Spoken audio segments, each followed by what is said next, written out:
చంద్రయాన్ ఒక్కసారి గుర్తుంది కదా మనకి.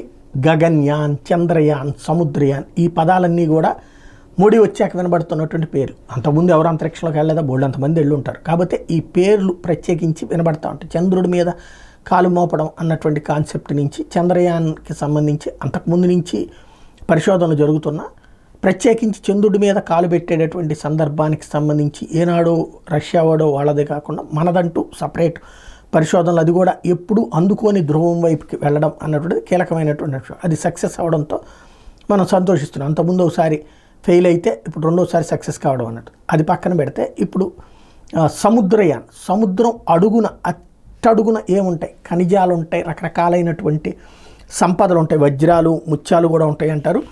అక్కడ ప్రస్తుతం సముద్రయాన్లో మత్స్య 6000 సబ్మెర్సిబుల్ వాహనంలో కొత్త కాన్సెప్ట్ని కనిపెట్టారు. సముద్ర గర్భంలో సాహసయాత్రకు రంగం సిద్ధమవుతున్నది. మన దేశంలో పరిధిలోని మహాసముద్రాలు గరిష్ట లోతు 6000 మీటర్లు, అంతకు మించి 7500 మీటర్ల మేర లోతు వెళ్లేంత సామర్థ్యం ఉన్న మానవ సహిత సబ్మెర్సిబుల్ వాహనాన్ని పంపాలనేదే భారత లక్ష్యం. భూ ఉపరితలంతో పోల్చితే అక్కడ 750 రెట్ల ఒత్తిడి ఎక్కువగా ఉంటుంది.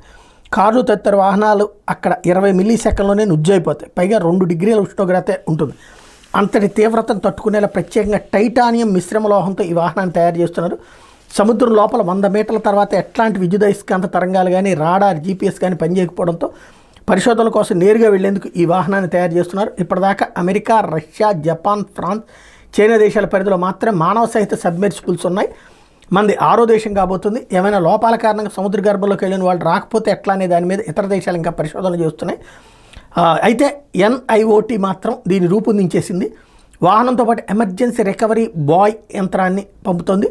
వ్యవస్థ విఫలం అయితే ఇది స్వతంత్రంగా సముద్ర ఉపరితలానికి వచ్చి శాటిలైట్ సిగ్నల్స్ని అందుకుని సబ్మెర్సిబుల్ జాడి చెప్పేస్తుంది. పరిశోధనల అనంతరం వాహనం తిరిగి పైకి వచ్చేస్తుంది. సముద్ర గర్భంలో వెళ్ళాక వీలైనన్ని నమూనాలు సేకరించేందుకు మత్స్య 6000 వాహనానికి 12 పేలోడ్ సమర్స్తున్నారు. మట్టి, జీవులు, ఇతర అవశేషాలు, ఖనిజాలతో పాటు సముద్ర గర్భ ఉపరితలాన్ని సర్వే చేసేందుకు వీలుగా యంత్రాన్ని వాడుతున్నారు. భవిష్యత్తులో అక్కడ రవాణా, కమ్యూనికేషన్ వ్యవస్థ వృద్ధి, సునామీ కారకాలుగా ఉన్న భూగర్భ పలకల మధ్య పరిస్థితుల అంచనాను కూడా ప్రత్యక్షంగా పరిశోధన చేయబోతున్నారు.